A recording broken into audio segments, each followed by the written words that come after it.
Bueno, parece que no está agarrando bien el streaming y vamos a grabar de todas maneras y lo vamos a subir esta noche. Estamos en el Monte California y hoy es 6 de noviembre del año 2014. Y hoy la internet se nos ha caído y no quiere funcionar, pero de todas maneras nosotros podemos funcionar sin internet y con internet porque estamos grabando de todos modos y lo podemos subir después. En el día de ayer estuvimos enseñando acerca de los problemas de la religión y la Torá. La Torá es muy difícil de entender por cuestión de la cultura que nosotros tenemos aquí abajo. La Torá es eterna. Dice la palabra en el Salmo 119, para siempre permanece tu palabra en los Samaim. Entonces quiere decir que la Torá, la palabra, tiene que ver con todos los cielos. Y cuando estamos hablando de cielos, estamos hablando de algo aún más pequeño que Yahweh. Porque dice Salomón, dijo en su oración que los cielos de los cielos no lo pueden contener. Entonces, si los cielos de los cielos no lo pueden contener a él, quiere decir que él es más grande que todos los espacios que pueden existir en todos los universos. Entonces, como es más grande que todos los espacios que existen en todos los universos, imagínense qué cantidad de espacio tenemos nosotros. El espacio nuestro es muy pequeño. Y como es muy pequeño, el conocimiento de nosotros está muy limitado en comparación con todo el conocimiento que hay en todos los universos. Y de ahí es donde nos viene la Torá, porque en Yohanan capítulo 1, verso 1 dice, en el principio era la Torá, de tal manera que la Torá abarca todos los principios de principios y fin de fines. Ok. Entonces, ¿qué se conoce en este mundo acerca de otros niveles, de otras dimensiones, de otros seres, de otras vidas? No conocemos, muy pocos aquí en esta tierra, y sin embargo la Torá son experiencias y vivencias de todos los seres que pueblan todos los mundos y todos los universos. Ok, pero no obstante a eso que estamos hablando de la Torá, inclusive la Torá de nosotros que conocemos como Torah viene de una religión. ¿Me explico? Ok. Entonces, la, la, la fuente de todas las religiones que nosotros conocemos hoy es la Iglesia Católica.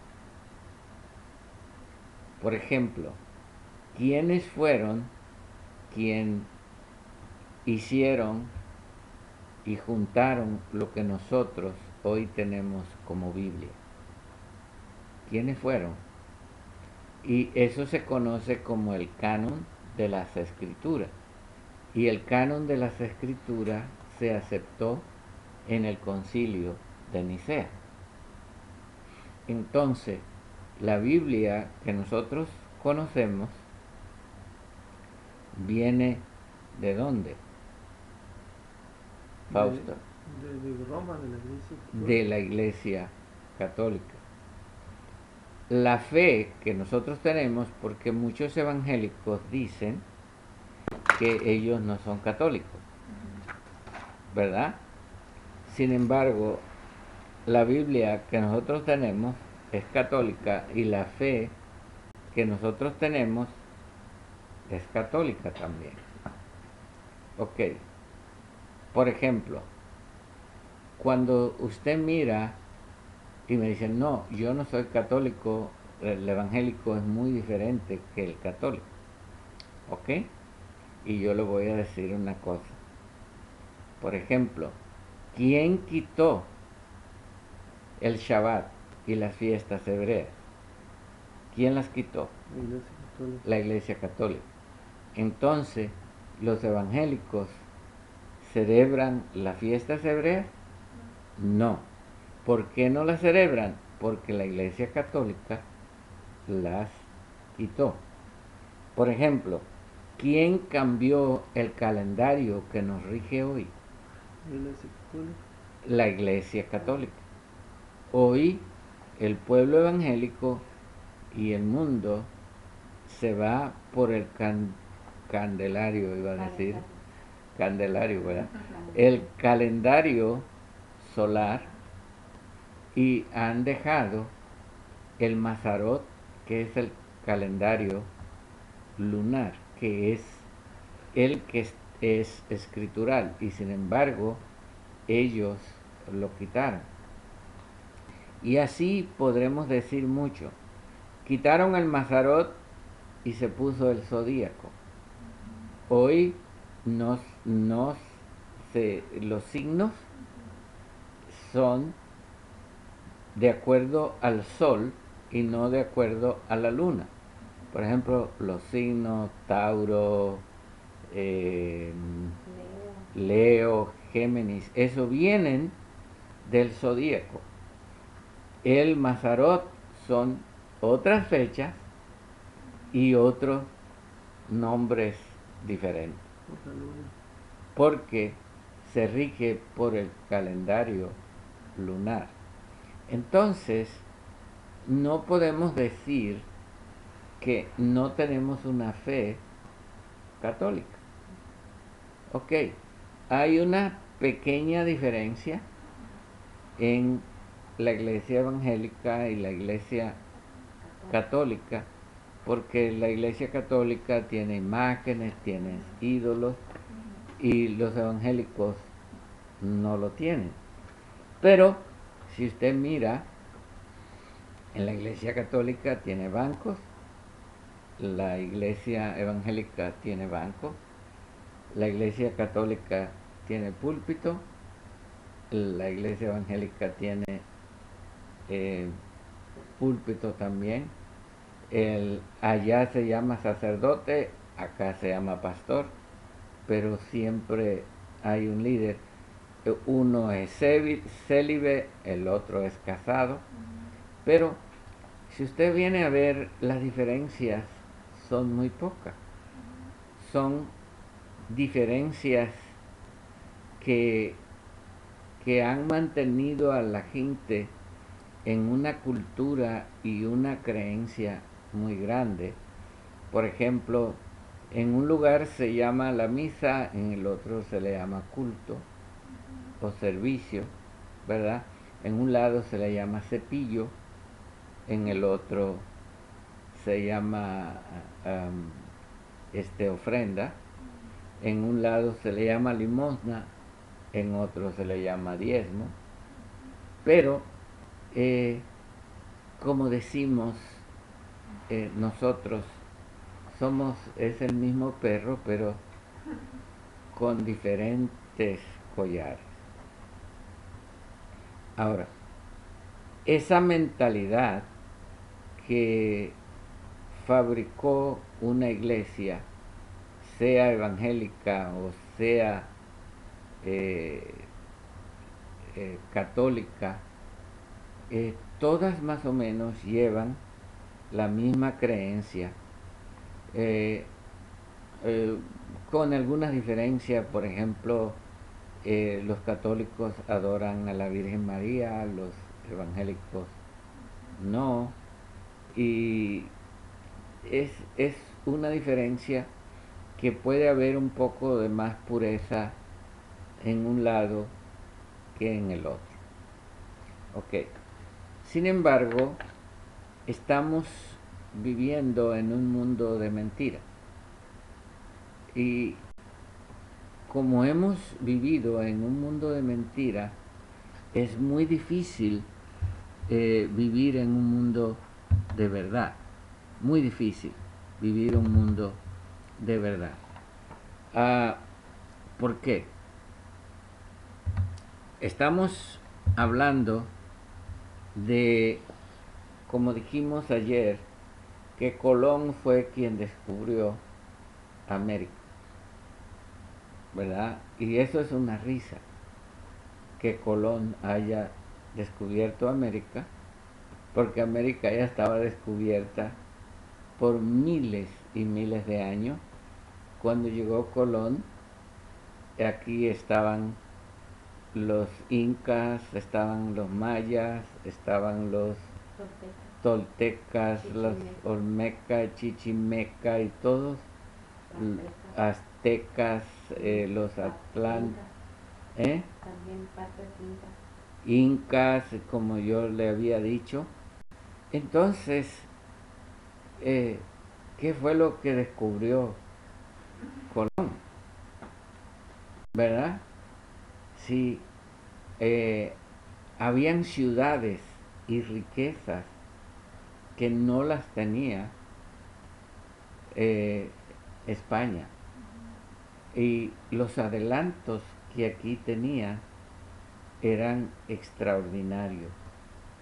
Sin embargo, todos esos escritos se quemaron, se enterraron, y esas ciudades, como Tenochtitlán, que era la ciudad donde hoy está la Ciudad de México, esa ciudad está abajo de la Ciudad de México. Y la catedral está arriba de la pirámide mayor.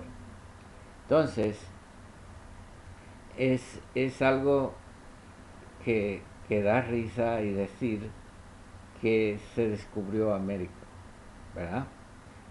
Otra de las cosas que me da risa, sí, a mí, que dice aquí, por ejemplo, en Estados Unidos, celebramos el 4 de julio, Día de la Independencia de Estados Unidos. Y Estados Unidos nunca se ha independizado de Inglaterra. Sencillamente lo que se hizo fue que llegó a ser una corporación de Inglaterra. Estados Unidos es una corporación de Inglaterra. Entonces, ¿qué celebramos el día 4 de julio? ¿Me explico? Simplemente estamos celebrando un pacto que se hizo por debajo de la mesa, que hicieron los hombres que viven en esta tierra, que es una mentira. Ok. estuvimos hablando también acerca de lo que nosotros conocemos por cultura. Vinieron los europeos aquí y supuestamente ellos son los americanos. Y nosotros que nacimos en América somos latinos. ¿Han entendido ustedes eso? ¿Qué enredo hay aquí en este mundo? Los latinos son los romanos. ¿Me explico? Los romanos son latinos. Sin embargo, nos llaman a nosotros latinos, que somos los americanos, porque esto antes se llamó Amaruca. Por eso se le llamó América, de los Amarucas. Y nosotros nacimos en América. Y resulta ser que somos latinos. Y yo me rasco los pelos que me quedan y digo, ¿cómo es posible que el que no es americano es el americano y nosotros que somos americanos no somos americanos? Entonces, este mundo está al revés. ¿Me están entendiendo, hermano? Ok. Otra de las cosas que me dan ganas de reír es que resulta ser que este lugar llamado Los Ángeles, casi donde quiera que usted va, son nombres hispanos. Está San Bernardino, está San Gabriel, San Clemente, San Diego, San Francisco, San Diego, Santa Mónica, Santa Bárbara, Santa Rosa. Todo esto. ¿Y por qué tienen esos nombres? Yo le voy a decir a usted una cosa. La ciudad de Los Ángeles fue la ciudad que se planeó de la Ciudad de México. Se mandó un grupo de gente, entre ellos algunos negros.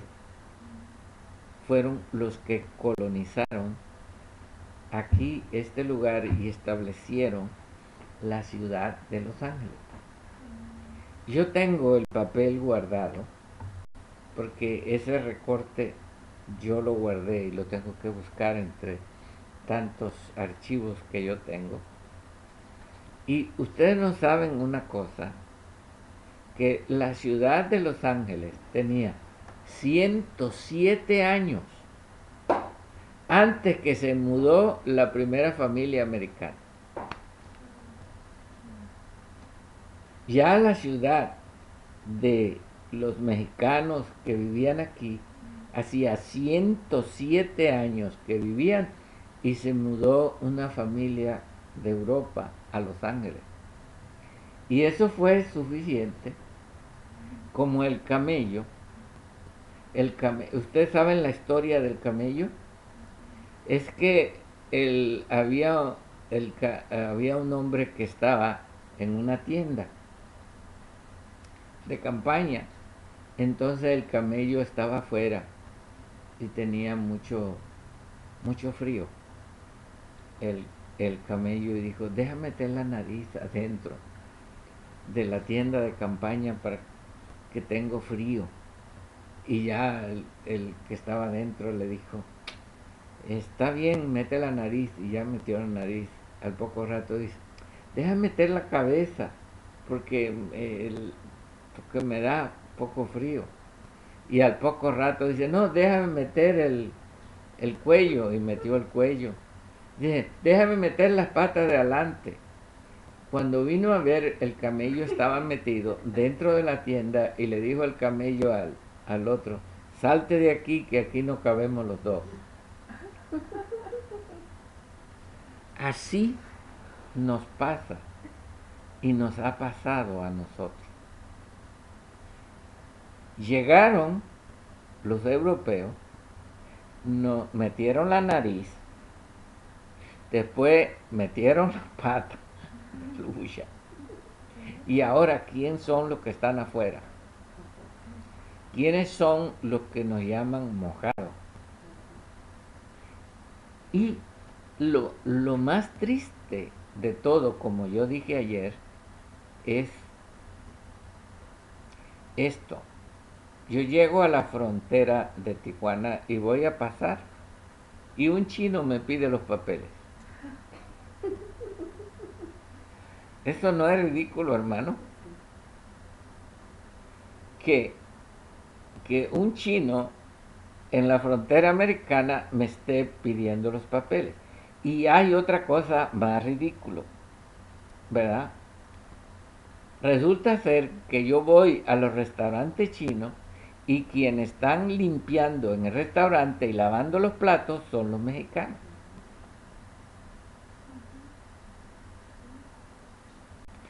Entonces eso me da a mí algo. ¿Por qué? ¿O es que los chinos son más inteligentes que los mexicanos?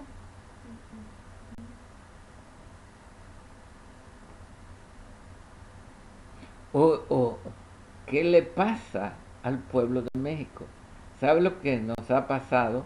Cuando digo mexicano es porque me duele más, porque yo he vivido más con los mexicanos que con los cubanos. Yo vine de 22 años de mi tierra y toda mi vida la he pasado en México, aquí con los mexicanos, como mexicano, como tortilla, como... Pues soy...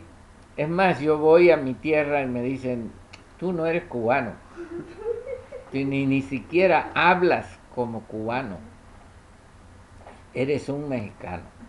Y donde quiera que yo voy, ¿de qué parte de México es usted? Ok.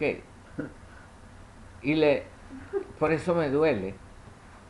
Y yo digo, ¿cuál es el problema?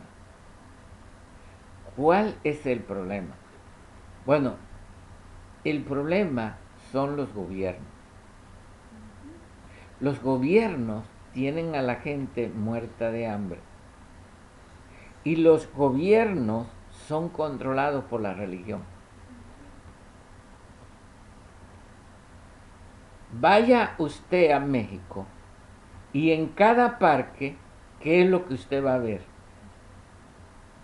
En cada parque de cada pueblo de México, ¿qué es lo que hay?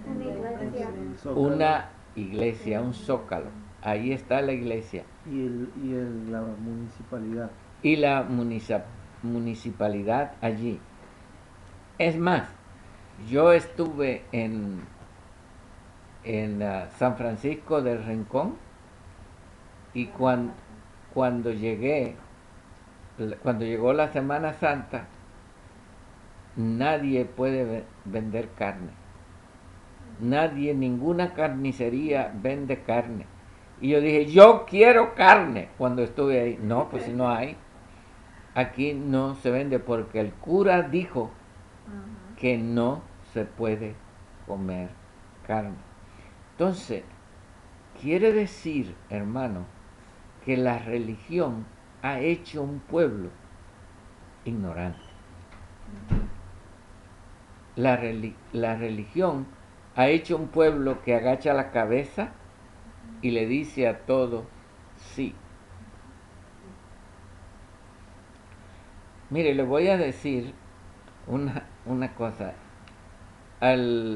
Cuando tuvo la sesión antes de ayer, ¿verdad? Me tenían loco los políticos llamando a la casa todo el día para que votara por votara por el otro. Y ya por la noche llegó una señora a la casa, pobrecita, me dio lástima después. Fui corriendo para pedirle perdón, pero ya se había ido. Porque le dije, ¿va a votar? Le digo, yo no voy a votar porque todos los políticos son unos sinvergüenza. Así le dije. Ay, pero yo le digo, todos es una bola de mentira. Miren a ver, estuvieron en la casa, nos dieron la mano, saludaron a los niños, salieron en periódico. Mire a ver si todo el año se comunican con nosotros a ver qué necesitamos. No, ya ellos resolvieron sus agendas. Entonces, con una mentalidad de esclavitud que nosotros tenemos, bueno, usted dice, bueno, es que los pobrecitos que vienen de México, ay, vaya a Centroamérica para que usted vea cómo lo que más aquí hay son mexicanos, porque los centroamericanos casi no pueden llegar en las cantidades, sin embargo han mandado los niños, que eso ha sido una crisis en este país.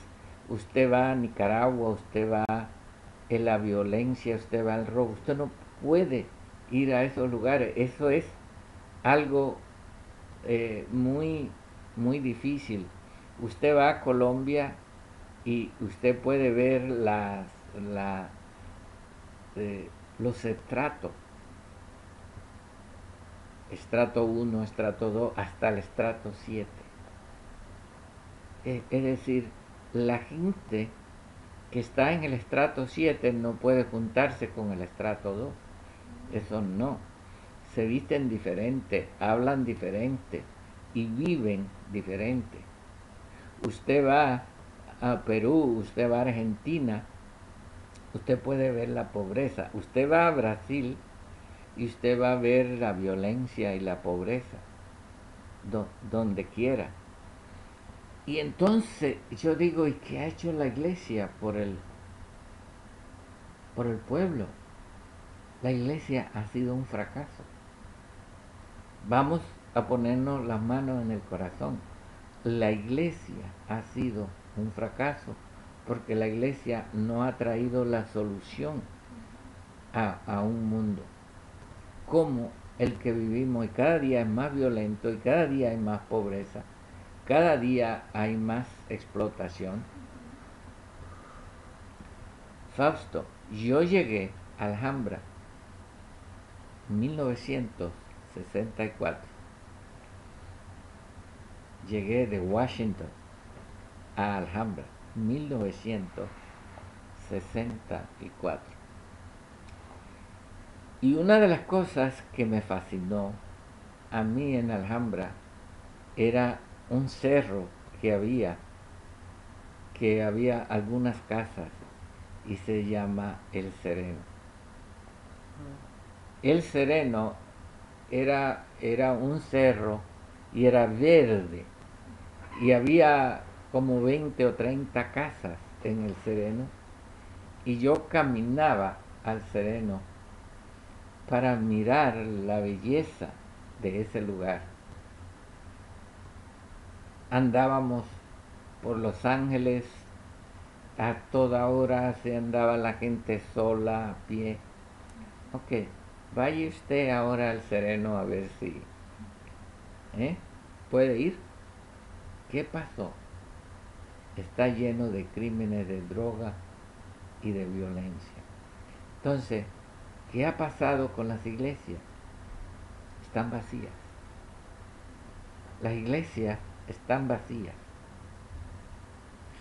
Vaya a la primera iglesia bautista de Alhambra, hay unos viejitos. Vaya a la First Christian Church de Alhambra, quedan 3 viejitos. Eso se le llama elefante blanco. ¿Y dónde está la gente? Bueno, los otros están congregados en las religiones carismáticas, en las religiones que le ofrecen al pueblo. Entonces, cuando estamos hablando de Torah, cuando estamos hablando de luz y cuando estamos hablando de cambio, ¿usted cree que la gente nos va a entender? Entonces, ¿qué es el cambio que tenemos que hacer? Hay que hacer un cambio radical. Y ese cambio tiene que empezar por nosotros. Tiene que ser un cambio interno. ¿Por qué tiene que ser un cambio interno? Porque Él dice en su palabra, es Jeremías 31:33. Dice ahí en adelante que Él escribirá la Torá en la mente y en el corazón. ¿Y cuál Torá Él escribió en nuestra mente y en nuestro corazón? ¿Cuál? La Torá oraíta, la Torá de luz. Sí, la Torá de luz vino a donde está, viene a nosotros. Eso es un poder, es una vivencia universal. Fíjense bien, es una vivencia universal y es un poder que una sola persona puede cambiar el mundo. Una sola persona, que el fuego de la Torá oraíta brille en él, puede cambiar el mundo. Usted no oyó las palabras de Aquiles que dijo, dame una palanca y moveré el mundo. ¿Sabe cuál es la palanca que puede mover el mundo? La Torá oraíta. Vino un hombrecito, no en estos tiempos, en los tiempos más duros y difíciles, en el régimen más opresivo, que uno de los regímenes más corruptos que ha habido, que fue el tiempo de los romanos, vino ese hombre que se llamó Yeshua HaMashiach, y lo que ha hecho él ha sido tan grande en el mundo. Todo el que ha creído y ha seguido sus enseñanzas ha cambiado su vida internamente. Pero ¿qué ha hecho la religión? La religión ha hecho y ha tratado de hacer de él un ídolo. Un ídolo. Y al usted hacer de Yeshua un ídolo, ya pierde su eficacia. Porque usted tiene que ver que no era esa carne, no era esa persona, era el poder de la Torá que estaba dentro de él. Mire, déjeme ver si yo le puedo leer algo y les aconsejo que miren en la página o en el Facebook el último escrito que yo hice, El lenguaje de la luz, porque no lo puedo decir todo, pero ahí está escrito. Génesis capítulo 2, versículo 3 dice, y bendijo Elohim el día séptimo y lo santificó, porque él reposó, es decir, el Shabbat, de toda la obra que había hecho. Shabbat se tradujo día de reposo, y en realidad no es día de reposo, quiere decir retorno. Retorno. Dice, y bendijo Elohim el día séptimo y lo santificó Kodesh, porque él retornó. ¿Retornó de qué? Cuando dice que en el principio él separó de la luz de las tinieblas, se retornó de las tinieblas a la luz. Entonces, ¿qué tienen que hacer los mexicanos? los centroamericanos, los suramericanos, nosotros los isleños que nacimos en las islas. Lo que tiene que hacer Europa es retornar de la oscuridad ¿a dónde? A la luz. Eso es Shabbat. ¿Y qué hicieron del Shabbat? La religión que hizo. La religión hizo una serie de cosas religiosas y ritos religiosos, ignorando la esencia de las cosas. Y eso es lo que hace la religión. Meterle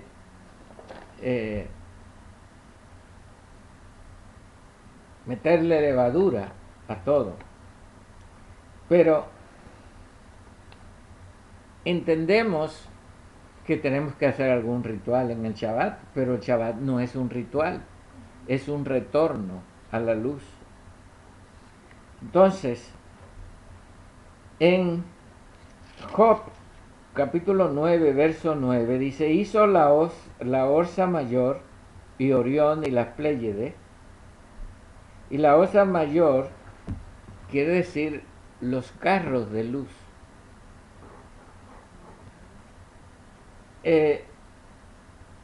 El carro de luz que trajeron los seres de luz. ¿De dónde vienen esos seres de luz? En el Abri Hadasha, allí dice que vinieron unos magos. Así tradujeron. Que vinieron unos magos. Unos reyes magos. Y hay varios relatos que, de acuerdo a quienes eran ellos, eran unos relatos que eran unos magos. Uno dice que eran magín, otro relato dice que eran jajamín, y otros hasim, observadores, y otros videntes, y otros le dicen astrólogos. Más bien que son, como hemos enseñado, que son los maestros ascendidos que vinieron a ver quién era quien había llegado. ¿De dónde? De Orión. Allí es donde están los maestros ascendidos, porque la Orsa Mayor y la Orsa Menor son los que representan los carros de luz, de donde vienen los maestros de luz. Y yo le he dicho a ustedes, miren aquí estas líneas que ustedes tienen en su dedo pulgar, y ustedes van a ver que de ahí vienen sus maestros. En Éxodo, capítulo 19, verso 18, y en Éxodo 19, 16, allí dice que vinieron los grandes seres de luz. Ahora, fíjese, pero hay algo interesante en todo esto, que dice que los magos, como lo introducen, dice que siguieron una estrella, y la palabra es matanot.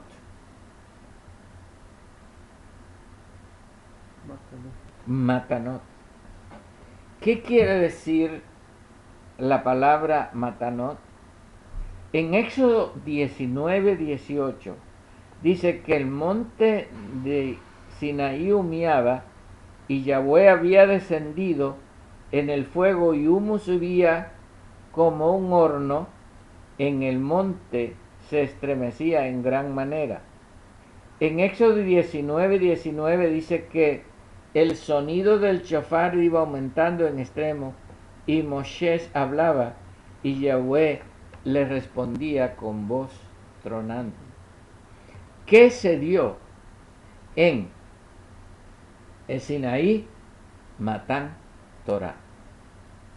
¿Y qué se dio? ¿Qué vinieron a ver los magos donde nació Yeshua? Matanot Torah. La misma palabra Una es plural, son plural. Matan Torah, Matanot Torah. Cuando Yeshua vino a la tierra, él no vino con un lenguaje de aquí de la tierra. Él no vino a enseñar palabras. Él vino a vivir. Entonces, cuando ellos miraron Matanot, la señal de la luz, los maestros ascendidos, ¿a dónde vinieron? A Belén. ¿A qué vinieron a ellos a Belén?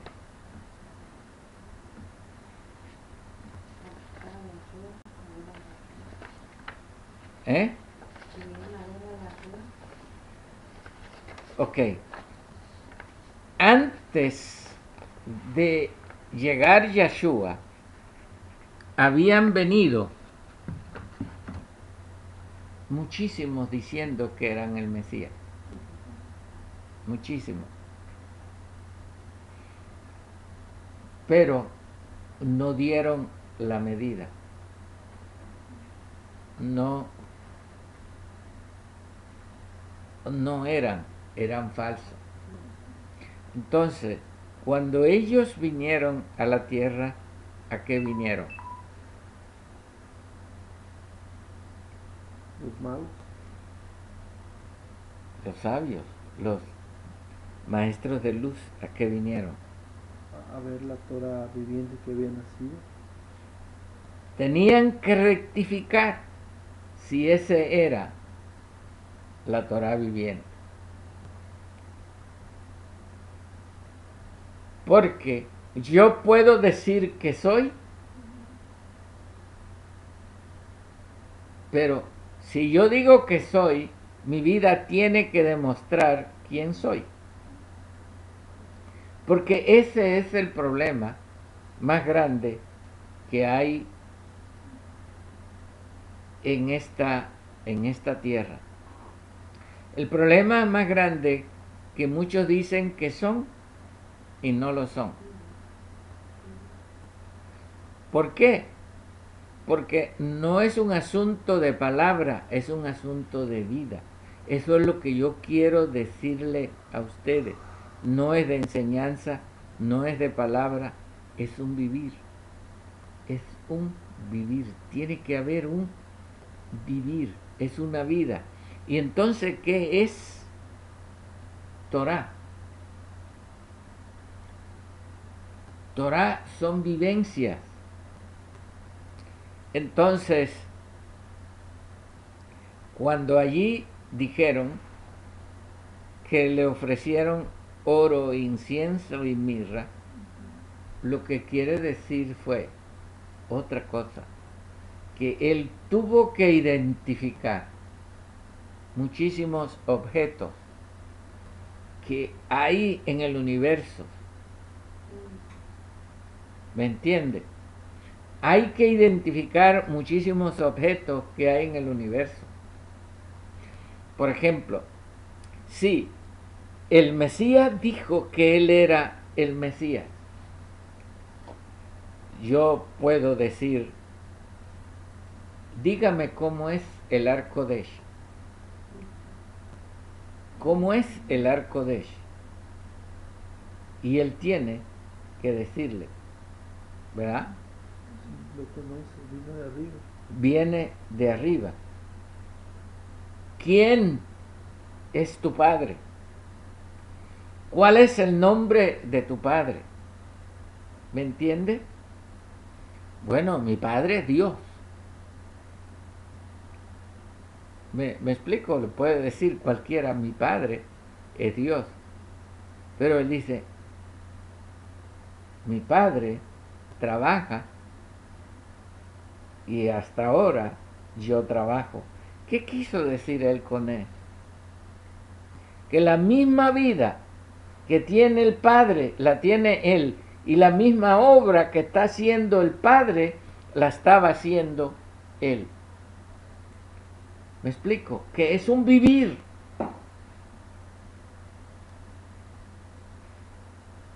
cuando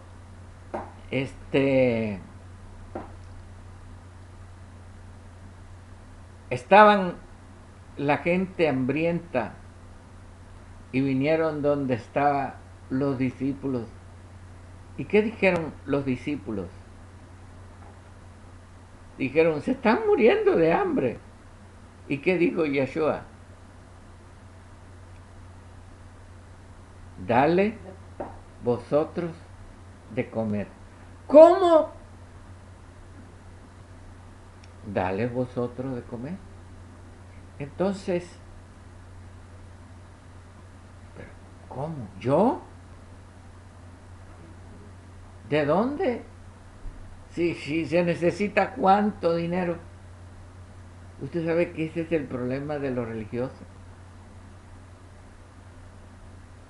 Que el problema de los discípulos estaban todavía bajo la religión porque no podían entender que ellos podían, que es una vida. Bueno, Fausto cree que es un mexicano que vino de allá y está aquí luchando, y que usted tiene un trabajo y que tiene que luchar, y que pues yo nada más aspiro a tener una casa y unos hijos, ¿verdad? Y que usted pues hace casa y necesita hacer casa, y que la hermana está en la cocina y luchando y corriendo y manejando, y ¿qué podemos hacer? Bueno, para eso está el hermano Pedro, y para eso está el Ram McDonald, y para eso está el Rap fulano. ¿Y yo qué? ¿Quién tiene que alimentar al mundo? Fausto. Yo. ¿Quién? ¿Quién? Ahora, yo te pregunto, ¿cuánto tenemos? ¿Cuánto tenemos? No, físicamente, ¿cuánto tenemos? Aquí deudas, ¿verdad? Deudas. Y tenemos que trabajar día y noche y sudar para ganarnos un pesito. El seguro nos lleva un pedazo, la casa nos lleva otro pedazo, los taxes se lo llevan. Ese señor taxe es como dijo un hombre, dice, ¿quién es ese señor Total que siempre gana más que yo? Dice, el señor Total. ¿Sabe cuál es el señor Total? Porque cuando firmaba decía Total tanto, y él decía, ¿quién es el señor Total que gana más que yo? Ese señor Total nos lleva todo. Ahora, ¿cómo vamos a dar de comer? Mire cómo hay plata aquí.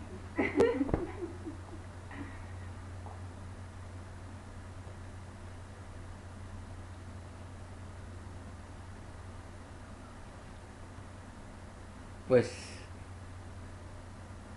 físicamente, económicamente, materialmente no tenemos. Pero él dijo, tráeme lo que tienes, y lo multiplicó. Entonces, ¿qué tenemos que hacer nosotros? Lo poquito que tenemos, dárselo en las manos de él. Y usted no sabe lo que usted puede hacer. Usted puede alimentar al mundo con poquito.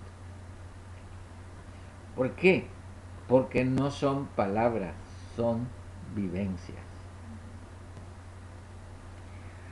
Déjeme contarle una experiencia que yo he tenido.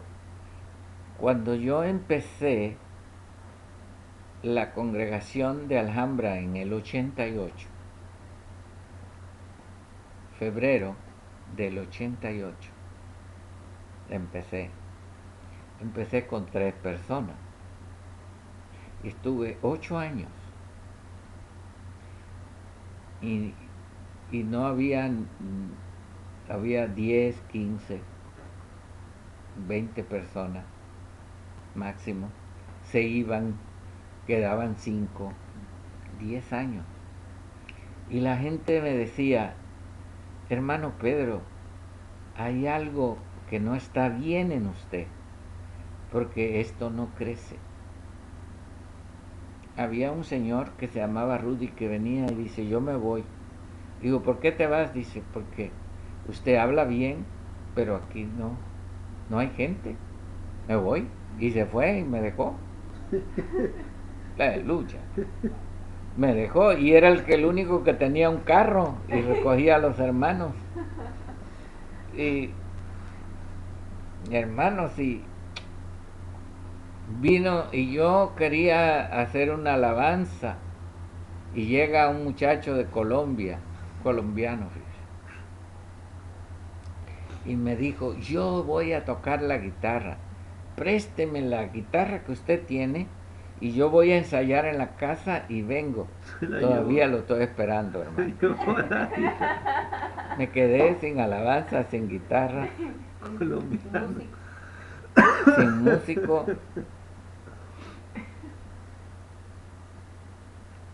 Pero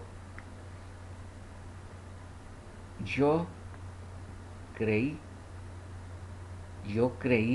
que lo que yo tenía iba a llegar al mundo entero. Y le voy a decir, mis palabras, que la gente pensaba que eran locos, han llegado a todo el mundo.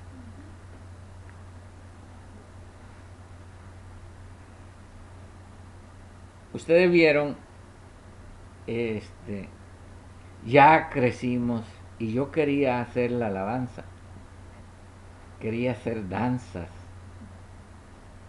y nos logramos un grupo de alabanza, un grupo de danza, diseñamos los uniformes. Eso fue algo muy bello, muy bonito. Entonces venían la gente y me veían con el talit y era como ver el diablo. El chofar, eso no, ni siquiera. Y prender una menorá en la iglesia, eso era diabólico. Ok, y yo haciendo eso y danzábamos y alabábamos. Entonces,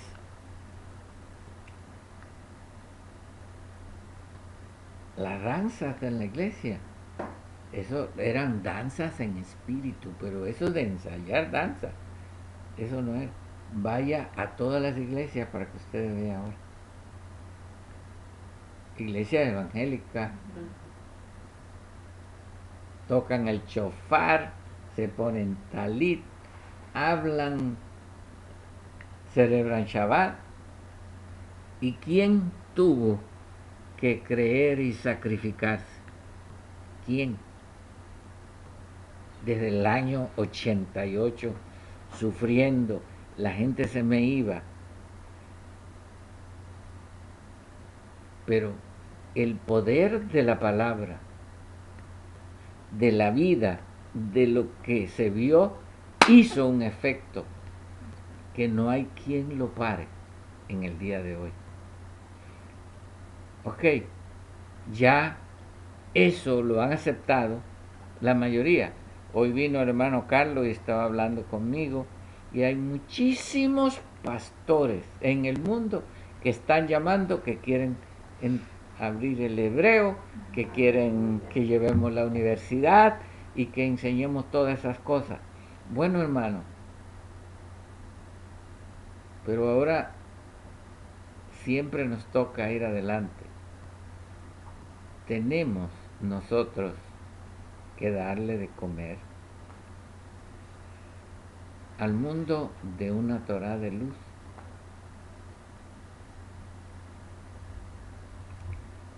Y tenemos que retornar al pueblo, ahora al pueblo cristiano. Tiene que retornar al Shabbat.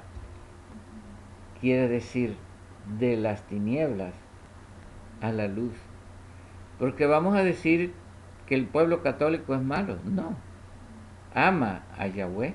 Que el pueblo cristiano es malo. Ama a Yahweh. Pero están metidos en la religión y están hambrientos. Somos nosotros quien tenemos que darle de comer. Y el día que nosotros, que hermanos, que el pueblo despierte y el pueblo sepa, se acaba el PRI, se acaba el PAN y viene el pan de verdad.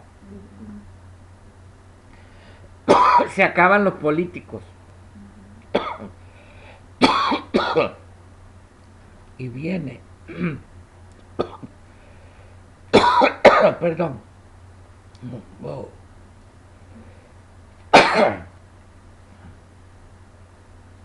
el gobierno verdadero del Mesías. Shalom. Shalom.